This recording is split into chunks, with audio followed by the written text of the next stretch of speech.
Povo, hein? Quero compartilhar com vocês um texto que é uma história muito bonita, mas eu quero falar um pouco hoje sobre o que está depois que essa história acontece. Está lá, abra sua Bíblia em Marcos, no Evangelho de Marcos, no capítulo 16, nós vamos ler a partir do verso 1. Marcos 16, a partir do verso 1. Quem achou, diga amém. Pronto. É bem fácil, é só você achar Marcos 15 e passar 1. Ficou fácil agora, não foi? Está na tela aí para você que está acompanhando. Vamos lá? Quando terminou o sábado, amém? Quando terminou o sábado, Maria Madalena, Maria mãe de Tiago e Salomé, compraram especiarias aromáticas para ungir o corpo de Jesus. No primeiro dia da semana, bem cedo, ao nascer do sol, elas se dirigiram ao sepulcro, perguntando umas às outras: quem removerá para nós a pedra da entrada do sepulcro? Quando, porém, foram verificar, viram que a pedra, que era muito grande, havia sido removida. Entrando no sepulcro, viram um jovem vestido de roupas brancas sentado à direita e ficaram amedrontadas. Não tenham medo, ele disse. Vocês estão procurando Jesus o Nazareno, que foi crucificado. Ele ressuscitou. Não está aqui. Vejam o lugar onde o haviam colocado. Vão e digam aos discípulos dele e a Pedro: ele está indo adiante de vocês para a Galileia, lá vocês o verão, como ele disse a vocês. Tremendo e assustadas, as mulheres saíram e fugiram do sepulcro. Não disseram nada a ninguém porque estavam amedrontadas. Quando Jesus ressuscitou, na madrugada do primeiro dia da semana, ele apareceu primeiramente a Maria Madalena, de quem havia expulsado 7 demônios. Ela foi e contou aos que haviam estado com ele, os quais estavam lamentando e chorando. Quando ouviram que Jesus estava vivo e fora visto por ela, não creram. Depois, Jesus apareceu em outra forma a 2 deles, estando eles a caminho do campo. Eles voltaram e relataram isso aos outros, mas não creram nos 2. Mais tarde, Jesus apareceu aos 11, enquanto eles comiam, e censurou-lhes a incredulidade e a dureza do coração, porque não acreditaram nos que o tinham visto depois de ressurreto. Ele lhes disse: vão pelo mundo todo e preguem o evangelho a todas as pessoas. Quem crê e for batizado será salvo, mas quem não crê será condenado. Esse é mais um daqueles textos que é só ler e correr para o abraço, né? Ele é bem claro. Mas algumas coisas me chamam a atenção e eu quero compartilhar com vocês. Primeiro é essa história que a gente... todo mundo acho que já leu um pouco dela, né? E já viu pelo menos uma cena de filme relatando ela. Naquela cena... não posso dar esse spoiler ainda. Mas assim, é uma cena que quando a gente lê o texto, a gente claramente consegue visualizar. E aí essa semana, na segunda-feira, eu tive a oportunidade de estar com o pastor João. Vocês conhecem bem o pastor João, ele é um querido. Lá no podcast, o podcast falava justamente da paixão, morte e ressurreição. Ele trouxe algumas informações muito importantes, muito interessantes, antes da gente entrar no texto. A primeira delas é que o texto diz que as mulheres foram para lá, porque Jesus tinha sido morto, tinha sido sepultado, e naturalmente elas iam para lá no processo depois de limpeza, de higienização, de pegar o corpo, todo o processo normal. Mas o texto diz que elas disseram: vamos lá, e elas foram e elas apontaram a primeira preocupação. Você vai lembrar que elas pensaram juntas: quem vai remover a pedra? Porque imagina uma caverna com uma pedra pesadíssima tampando, e 3 mulheres não conseguiriam de tirar aquela pedra. E quando eu ouvi esse texto, me pulou a cabeça. Por que elas perguntaram isso? Porque é óbvio que que ao chegar lá, provavelmente haveria soldado, algum homem por perto, elas pediriam isso naturalmente a algum homem para fazer. Mas por que elas colocaram para fora esse sentimento? É porque aquele local, as pessoas que deviam estar lá, elas tinham ido embora.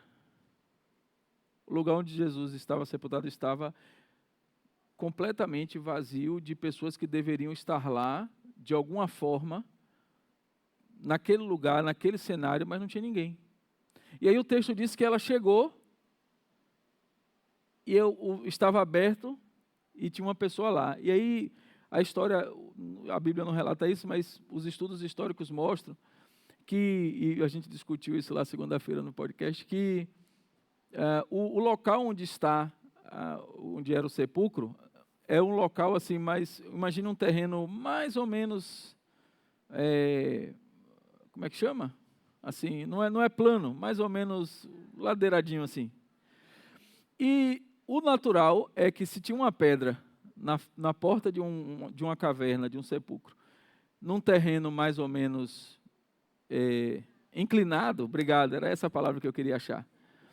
Num terreno mais ou menos inclinado, o natural é que você chegasse lá e encontrasse a pedra rolada para baixo, mais longe. Sim ou não? Quem concorda?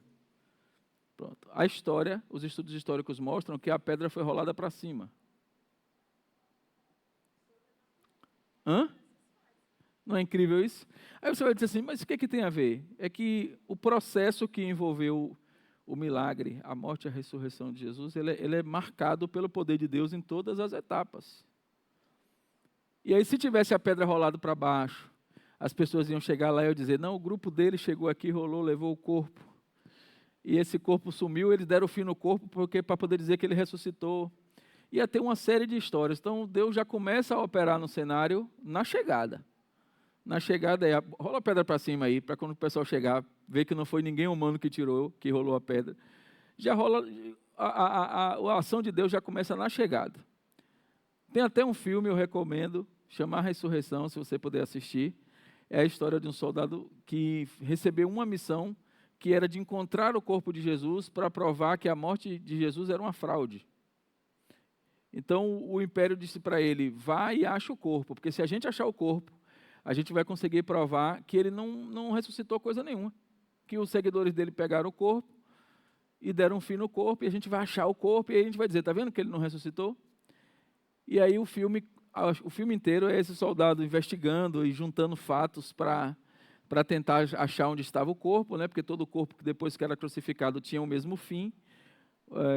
Lá no Calvário, logo atrás do local onde ficavam as cruzes, os corpos eram jogados. No caso de Jesus, você conhece a história, o corpo dele foi solicitado por quem estava com ele para ser sepultado. Não era muito comum. O comum era, depois de crucificar, lançar nesse local onde estavam os corpos. Então, esse filme mostra, eu não vou dizer obviamente o final, para que você possa assistir, mas eu recomendo, o final é bem emocionante. Então, a morte de Jesus, e nesse texto a gente vê que quando elas chegam, o texto relata que Jesus ressuscita, aparece primeiro para Maria Madalena, e depois ele faz mais algumas aparições. E o que me chama a atenção nas aparições é que quando elas foram falar, as pessoas não acreditaram. Depois ele apareceu para mais dois. E o texto diz que esses dois foram dizer, eu vi, apareceu para mim, rapaz. E o texto diz que as pessoas não acreditaram. Depois ele aparece uma terceira vez, já para os discípulos, já para os apóstolos ali, e repreende essa falta de fé, porque o próprio texto diz, a pessoa que informou que o corpo não estava lá, diz, vai e diga que ele não está mais aqui, como ele avisou a vocês que ia acontecer. As pessoas que não acreditam que Jesus está ressuscitado, ouviram do próprio Jesus que ele ressuscitaria. E não é diferente dos dias atuais. Eu e você, que conhecemos o poder de Deus, e glória a Deus por isso que Jesus transformou a minha vida, eu espero que tenha transformado a sua, a nossa cabeça não consegue processar a ideia de que alguém não acredita que Jesus ressuscitou, ou de que ele é Deus. Para nós é tão real, e tão automático, e tão prático, que quando alguém fala assim, eu não acredito, a gente dá vontade de pegar a pessoa assim, né? Como que você não acredita? Porque para nós é tão real. Mas o que o texto está trazendo é um momento onde não é diferente do de agora. Porque a história de Jesus está registrada, não há nenhum argumento, há inclusive argumentos, tanto do ponto de vista da crença, como históricos, como arqueológicos, que mostram que é real. Mas ainda tem gente que diz que não acredita. Ora, se aqueles que caminharam contemporâneos de Jesus e viram ele pregar não acreditaram, para mim não é uma surpresa que os de hoje não acreditem. Mas por que o sistema opera tanto para que essas pessoas não acreditem? É porque acreditar que Jesus morreu e ressuscitou nos traz uma esperança que é libertadora. E o sistema quer que a gente seja escravo. Porque eu não sei você, mas ter a certeza de que quando eu morrer eu estarei com Jesus na eternidade, me liberta de toda e qualquer coisa que possa me prender aqui. Então, é importante a gente entender o processo de paixão, morte e ressurreição como um processo que nos foi avisado que ia acontecer, aconteceu, e não tem quem diga o contrário. Você pode assistir a televisão que quiser, você pode assistir o canal que quiser, nunca vão conseguir provar que isso não aconteceu de forma real. Mas é verdade também que algumas pessoas, inclusive aquelas que têm acesso a Jesus e têm acesso à história, não vão acreditar. Então, não acho estranho se alguém não acreditar. E aí, quando Jesus repreende eles pela falta de crença, eu acho muito interessante isso. Se a mídia puder coloca o 15 e o 16, os dois últimos versículos do texto que a gente leu. Quando ele diz assim, quando Jesus repreende eles por não acreditar, o normal seria, vocês não acreditam, é um absurdo que vocês não acreditam, e dá uma espécie de sermão de correção, mas o texto nos mostra que ele não só não faz isso, mas como ele delega uma missão importantíssima para aqueles cujo reconhecimento do mestre falhou. Talvez eu e você já tivéssemos ou vamos ter, eu espero que não, muitas experiências de Jesus caminhando conosco de uma forma real e presente, e a gente não reconhecê-lo. E a gente não conseguir entender que é Ele que está ali. Porque para alguns de nós, quando eu falo alguns de nós, eu falo aqueles que voluntariamente dizem que acreditam em Jesus. Porque quem não acredita não tem conta para prestar. Eu estou falando daqueles que acreditam. Aqueles que acreditam, em muitas situações, já se sentiram como se Jesus não estivesse lá. Se a situação for muito difícil, se o problema parece que não tem solução, se você for ao médico receber uma notícia de doença grave, sem cura, a primeira sensação que muitos têm é, por que eu? Por que Jesus permitiu que isso acontecesse comigo? Por que... Aí a gente começa a tentar achar razões de por que parece que Jesus nos abandonou. E muitas vezes ele nunca nos abandona, e muitas vezes a gente é que não o reconhece. Muitas vezes a gente não percebe a presença dele. Eu arriscaria dizer que para muitos Jesus ainda está morto. E quando a gente olha o processo de paixão, morte e ressurreição, que esse texto aqui nos traz o momento da ressurreição, né, onde ele aparece para as mulheres, mas o processo que levou Jesus até ali é um processo que só quem tem muito amor, só quem é o amor, na mais pura expressão da palavra, está disposto a passar. Então, primeira coisa é que a morte e a ressurreição de Jesus veio para cumprir os requisitos da lei sobre as nossas vidas. Jesus não veio abolir a lei, ele não veio criar um momento paralelo, não, ele veio fazer aquilo que já estava determinado e escrito que ia fazer, que ia acontecer. Então, como a lei de Deus tem um padrão altíssimo, e tem mesmo, outro dia eu vi um pastor comentando que, humanamente falando, seria impossível a gente cumprir as leis do jeito que elas estão, porque a gente não consegue amar o próximo, muitas vezes a gente não consegue, talvez assim, não matar, não roubar, essa aí talvez a gente consiga, mas o principal deles, que é amar, muitas vezes a gente não consegue. Então, se o critério fosse cumprir o mandamento como está escrito, a gente estava frito. A verdade verdadeira é essa. E aí o que Jesus fez? Se a gente for lá para Romanos, Vou pedir para a mídia colocar aí Romanos capítulo 8, de 1 a 14, não precisa se abrir não. Jesus viveu de um modo perfeito nos requisitos da lei, é o que diz. Portanto, agora já não há condenação para os que estão em Cristo Jesus. Nós vamos ler até o 4. Pode passar.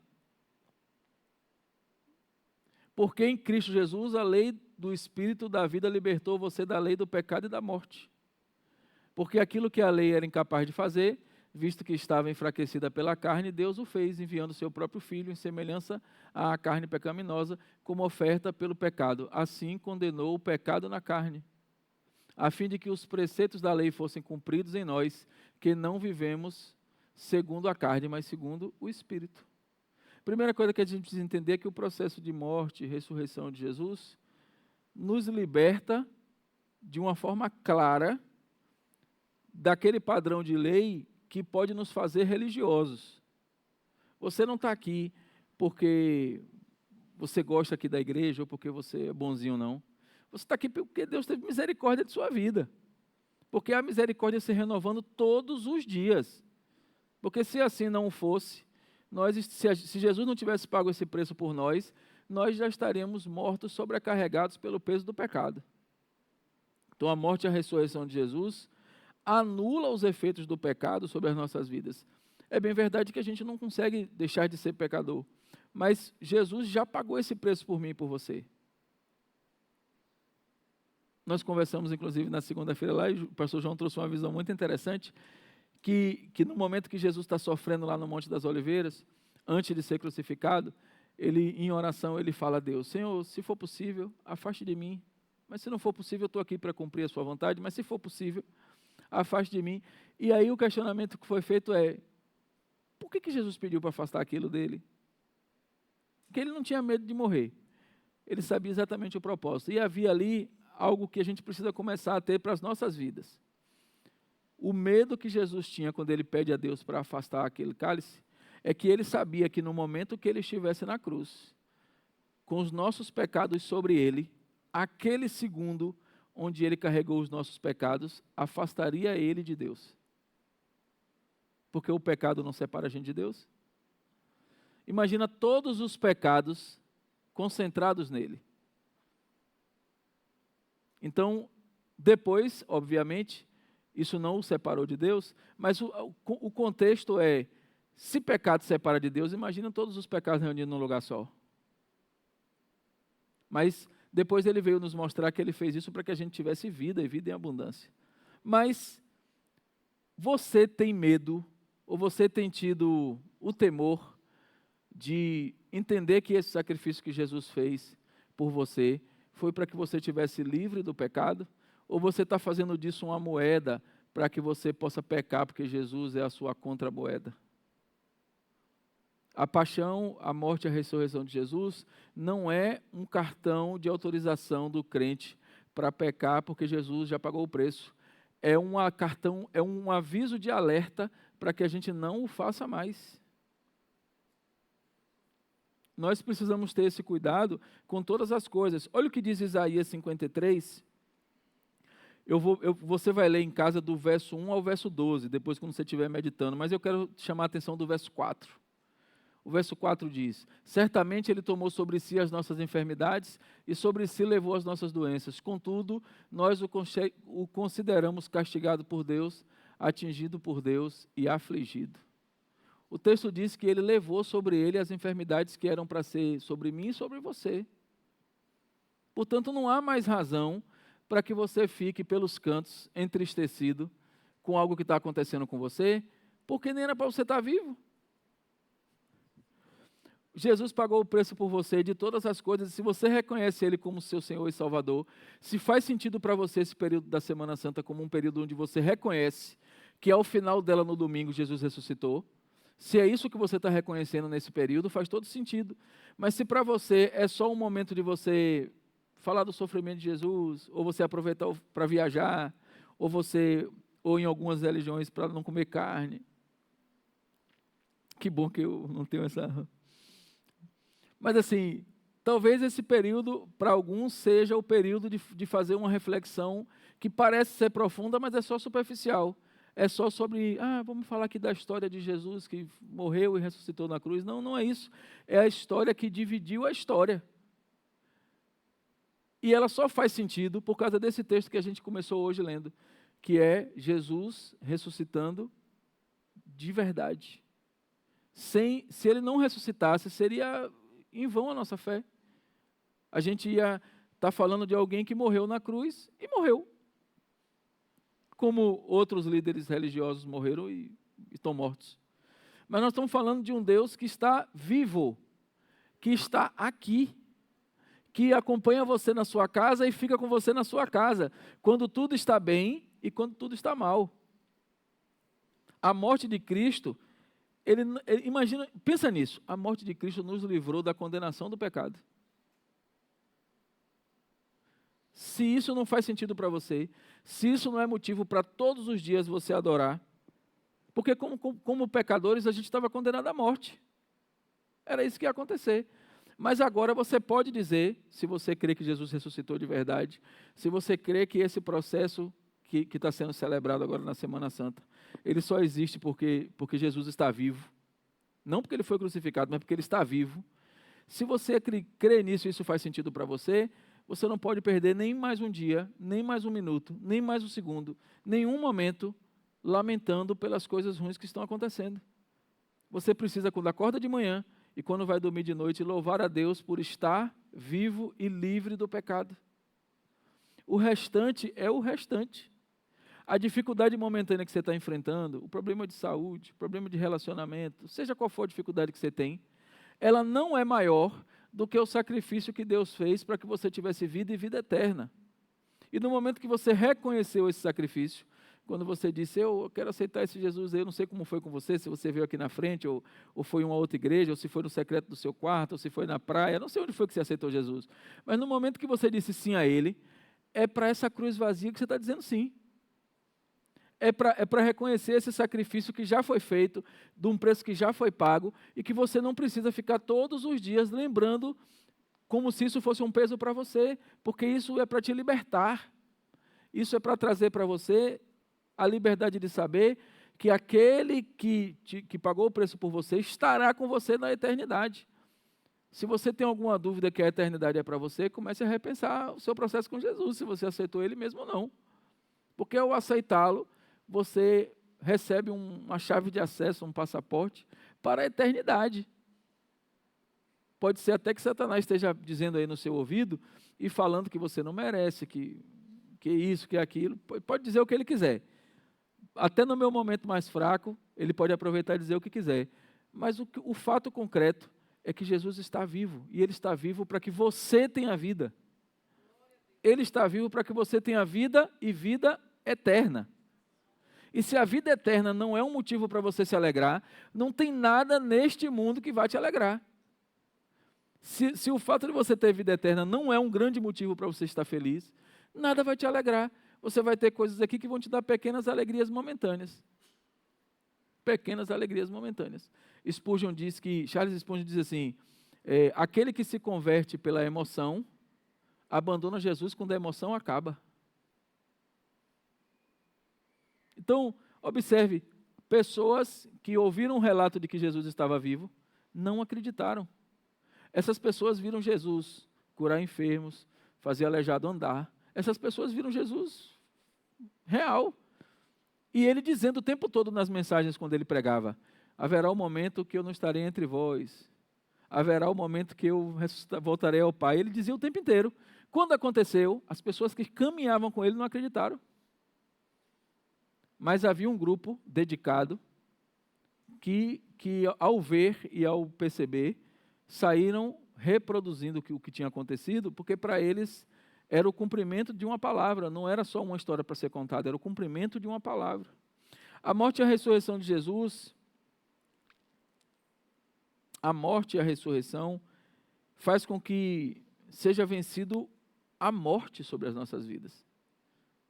Ela não só faz a gente vencer o pecado, ela não só faz a gente ficar livre da lei, no sentido da amarra da lei, mas olha o que diz João 5:24 e Filipenses 3. João 5,24 diz assim, vai aparecer aí para você. Em verdade lhes digo, que quem ouve a minha palavra e crê naquele que me enviou, tem a vida eterna e não será condenado. Volta um pouquinho. Mas já passou da morte para a vida. Olha, segura aí. Olha o que o texto diz. Na verdade lhes digo, quem ouve a minha palavra e crê, então se você crê que Jesus está vivo, se você crê que Ele é o Senhor da sua vida, é para você essa mensagem. Aquele que crê, ele diz assim, ó, que crê que meu Pai me enviou, tem a vida eterna e não será condenado. Ele não está dizendo que falta fazer mais alguma coisa, que você tem que ter tantos anos de igreja, ou X anos de batizado, ou não sei quantos anos de ministério. É assim, ó, aquele que crê que Deus me enviou, aquele que crê que eu sou o Senhor e Salvador, tem a vida eterna e não será condenado. Já passou da vida para a morte. Nesse momento, eu e você, aqui, já estamos livres da morte. Porque quando ela chegar, ela não vai nos barrar. Quando ela chegar, é só o momento da gente encontrar o Pai na eternidade, que é o que deveria ser o grande interesse do cristão. O cristão sofre porque talvez esteja olhando para as coisas daqui, mas se ele olhar para o grande propósito, porque o grande troféu do cristão é depois que ele morre. Para alguns é loucura isso, mas para nós o que faz sentido é depois que a gente morrer, para onde a gente vai. Porque aqui você pode ser bonzinho, pode ser legal, pode pregar bem, pode ajudar a igreja em tudo o que você quiser. Mas e o depois? Olha o que diz Filipenses 3, o verso 10 e o verso 11. Para você entender que a morte não tem mais poder sobre a nossa vida, para que a ressurreição de Jesus é a nossa vitória. Olha o que Filipenses diz. Quem conhecer Cristo, o poder da sua ressurreição e a participação dos seus sofrimentos, quero conhecer Cristo, o poder da sua ressurreição e a participação dos seus sofrimentos, tornando-me como ele na sua morte, para de alguma forma alcançar a ressurreição dentre os mortos. Volta um versículo, volta para o 10. Olha o que ele diz, para você não pensar que é tudo só maravilha também. Olha o que o texto diz. Quero conhecer Cristo. Você quer conhecer Cristo? Quem quer conhecer Cristo, diga amém. Agora, o poder da sua ressurreição, quem quer conhecer, diga amém. Quem quer participar dos sofrimentos dele? Percebe que há um modo operandi para que você alcance isso? Não é você vir na igreja, não é você dizer, eu aceito Jesus na emoção, porque tocou um louvor bonito, porque a pregação foi bonita, porque a pessoa que estava pregando falou de algo que está acontecendo na sua vida, aí você, é Deus, aí você vem e se emociona, depois daqui você não tem mais contato nenhum com Jesus, não quer nem saber. Você precisa acreditar, você precisa querer estar com Ele, mas você precisa estar disposto a participar dos sofrimentos dEle. Não faz sentido você acreditar num Jesus que ressuscitou se você não entendeu como Ele morreu. Porque se você for para o processo de Jesus, que levou Ele até a cruz, Ele é diferente de qualquer um outro. Lá na segunda-feira, no segundo episódio do podcast, foram 2 episódios, a segunda retrasada e a passada. Na segunda passada, a gente abordou a morte de Jesus sobre o olhar da medicina. Como foi o sofrimento de Jesus a partir da medicina. E o Dr. João é médico, vocês sabem disso. E é muito difícil olhar para o processo da morte de Jesus com o olhar da medicina. Porque eu e você não aguentaríamos nem 20% do que ele aguentou. Ele apanhou mais do que o normal. O texto diz que ele recebeu chicotadas com chicote que tinha ferro e osso cravado na ponta. Cada vez que ele recebia uma chicotada, cravava na pele dele, e toda vez que puxava de volta, arrancava um pedaço. Ele tinha que tomar 40 chibatadas, mas o imperador teve misericórdia dele, por isso ele só tomou 39. O texto diz que ele ficou irreconhecível, que não havia formosura no seu rosto, não havia beleza. Sabe o que é que quando eu leio esse texto eu penso? É que esse chicote que cravou nas costas, que cravou no braço, que cravou nas pernas, também cravou no rosto.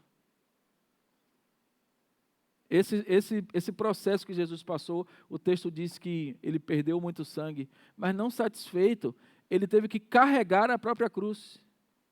Porque ele não olharam para ele e disseram, poxa, ele apanhou muito, ele está desfigurado, ele está cansado, ele Vamos pegar ele e vamos levar para crucificar. Não foi assim. Ele carregou a própria cruz. Um trecho aproximadamente de 8 quilômetros. Se eu e você tivéssemos a missão de tomar umas bolachinhas, uma chicotada, e tivéssemos que pegar a nossa cruz daqui até a casa de pastor Neto ali, pastora Grace, a gente não chegava na porta da igreja, chegava?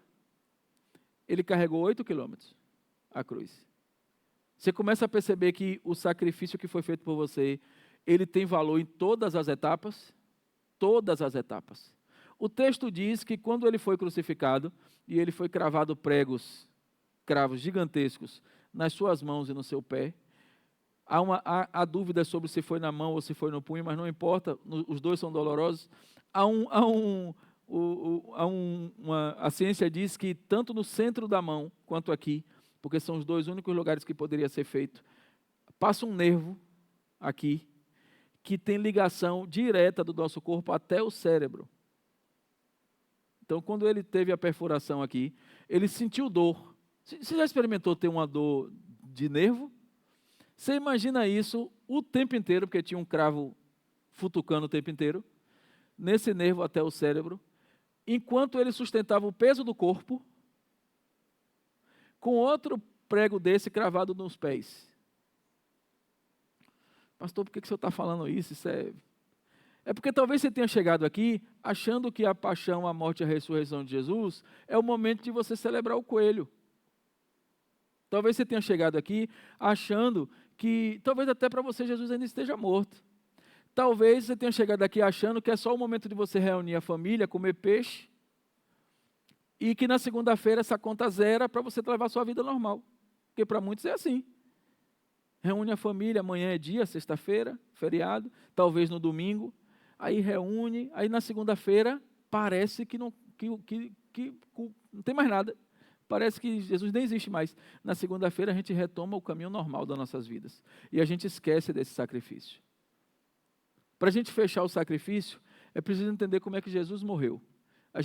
Muita gente tem a sensação de que Jesus morreu por causa da crucificação. Ele não morreu por causa da crucificação. Ele morreu asfixiado, falta de ar. Porque quando ele estava preso na cruz, o peso do corpo dele caía sobre os pulmões. Para poder ele respirar, ele tinha que fazer força e levantar. Puxava as mãos e forçava com os pés. Doía o nervo, doía a mão, doía o pé. Mas ele não conseguia fazer isso por muito tempo. Então, obviamente, o corpo dele caía sobre os pulmões de novo. Então, ele intercalava entre dor e falta de ar. Talvez você tenha a visão romântica da morte de Jesus. Houve dor, sofrimento num nível insuportável que eu e você não aguentaríamos 10%. Mas ele poderia estalar o dedo e sair de lá, porque apesar de estar ali 100% homem, ele era Deus. Ele poderia ter evitado passar por esse processo, mas ele passou pelo processo até o fim, até que fosse consumado. E toda vez que eu penso nisso, eu penso o quão valioso é seguir e servir a um Jesus que passou isso tudo por mim, mas que agora está comigo. Que passou isso tudo por mim, mas isso não o barrou, a morte não venceu Jesus. O sofrimento, a dor, não venceu Jesus. Ele não ficou lá reclamando porque estava doendo, porque estava pesado, porque estava tomando. Não, o texto diz que ele fez esse processo todo como uma ovelha muda diante do tosqueador. Mas eu e você, quando aperta o parafuso um pouquinho, a gente quer reclamar de tudo. Mas a gente diz que a gente é cristão, que a gente é seguidor de Cristo. A gente não consegue aguentar um beliscão? A gente está seguindo Cristo mesmo? Eu não estou convidando ninguém a se autoflagelar, nem passar por sofrimentos de dor, processo de dor, mas o que eu estou dizendo é que, quando a dor bate na nossa porta, nós olhamos para o sofrimento de Cristo como referência para a gente resistir, ou a gente começa a aumentar a nossa lista de pedidos para Jesus resolver? Jesus está vivo. E Ele não está vivo porque eu e você merecemos. Ele está vivo porque Ele é o amor. Ele decidiu fazer esse sacrifício, ainda que não sejamos merecedores. Eu quero terminar trazendo um texto de 1 Coríntios, a partir do capítulo 15. que diz assim, ó: pois é necessário que o que é corruptível se revista do incorruptível, da incorruptibilidade, e o que é mortal se revista da imortalidade. Quando, porém, o que é corrupto se revestir de incorruptibilidade, e o que é mortal da imortalidade, então se cumprirá a palavra que está escrita: a morte foi tragada pela vitória. Eu quero encerrar trazendo para você a informação clara que esse processo da Semana Santa, como alguns chamam, a morte e a ressurreição de Jesus, não é uma história emocionante e não é uma história para emocionar pessoas. Volte o verso 54, por favor. Isso é a morte sendo tragada pela vitória. Jesus está vivo. E no domingo, quando simbolicamente vai se celebrar isso, não é o final de uma história. É o início de uma grande história de vitória da vida sobre a morte. A paixão de Cristo não é um momento para a gente se emocionar, mas é um momento para a gente celebrar a vitória de Deus na nossa vida. Se você crê nisso, você precisa celebrar. Se você crê que Jesus venceu a morte, que Ele está vivo, de que não é uma história só para a gente contar, mas é uma missão, porque no último versículo do texto que a gente leu, Jesus dá essa ordem para os discípulos. Agora vá e pregue para todo mundo, depois que Ele chama a atenção deles não acreditarem. Então, se você tinha uma visão equivocada, ou até você acreditava, mas não tinha mexido com você, a ordem é: vá e pregue isso para todo mundo. Porque é isso que vai fazer a diferença na vida das pessoas, como em algum momento fez diferença na minha e fez diferença na sua. Fique de pé, nós vamos orar. Esse momento da Semana Santa, o pessoal do louvor pode vir para cá. Esse momento da Semana Santa é um momento que envolve muitas... Como é que eu vou dizer isso sem... Envolve muitas... É porque eu não quero ser... como é que eu vou dizer? Muitas simbologias. Então, para muita gente, ele é um momento assim de repetir, muito cheio de rituais. Não, eu tenho que fazer desse jeito. Aí tem crenças que falam: eu não posso comer carne, outras: eu não posso fazer não sei o quê, eu não posso fazer não sei o quê, eu tenho que... Por exemplo, eu me lembro que criança e crescendo, né, eu fui criado na religião católica, esse ano está fazendo 21 anos que eu me converti, mas não podia sentar na mesa sem camisa. Quem alcançou isso? Não podia sentar na mesa sem camisa. Na Semana Santa, então, se sentasse, virava herege na hora, tomava logo... Então você tinha uma série de rituais que eram associados a esse período, que era um pouco de mistura de cultura com religiosidade, enfim, com as experiências que se tinha. Mas nós estamos sendo convidados hoje a quebrar isso e entender que esse momento da Semana Santa é o momento onde a vida venceu a morte. É onde Jesus pagou o preço por mim e por você, e no final Ele venceu. Porque a cruz era o lugar dos derrotados, e é por isso que ela está vazia. Ele não está lá. Ele não ficou lá, ele não saiu de lá para o cemitério, ele saiu de lá para a ressurreição e vida. E quem crê nisso, o texto diz, que experimentará da mesma coisa. Não é um momento para a gente celebrar uma reunião só de família. E se você vai fazer isso com sua família, faça, é bênção. Sente, almoce com eles, reúna, não tem problema, faça uma muqueca, tem quem gosta de peixe, não tem problema nenhum. Me chame, inclusive, na segunda-feira. Não tem problema nenhum, mas não é o nosso objetivo. O nosso objetivo é testemunhar e viver que nós estamos dispostos a acreditar nesse Jesus que trará para nós vida e vida em abundância. Portanto, se hoje, eu quero só fazer essa oração, e vou chamar a pastora Natália já. Se hoje você precisa abandonar alguma coisa que está te deixando preocupado, tenso, e está roubando esse momento de você experimentar a delícia que é ter a vida eterna com Jesus. Talvez você tenha chegado aqui com tantas preocupações, com tantas coisas, que você nem está pensando na ressurreição, nem nada. Você está pensando no problema que você tem que resolver, e que agora ficou pior, porque amanhã é feriado, você só vai conseguir resolver na segunda, e você está mais agoniado ainda. E segunda é feriado de novo, não é só na terça. Então... agora é hora de você se libertar dessas coisas, e eu quero orar por você que quer ter, neste final de semana, uma experiência profunda e real de intimidade com esse Deus que está vivo. Talvez você nem tenha conseguido até aqui na sua jornada ter essa experiência. Talvez seja agora a hora, para que você aproveite esse momento de especial, de feriado, e não seja só para você um momento de lazer, seja um momento de um mini retiro, seja um momento de você aprofundar a sua experiência com Deus num nível que você vai chegar na terça-feira e vai dizer, até a sexta-feira passada, eu falava de um Deus ressurreto. Na terça-feira você vai dizer, hoje eu falei com Ele no final de semana. É essa experiência que eu desejo para você. Então, se você quer ter essa experiência, se você quer em algum nível, de algum jeito ir para o próximo nível nessa relação, sai do seu lugar, venha para cá, nós vamos orar por você. Seu filho.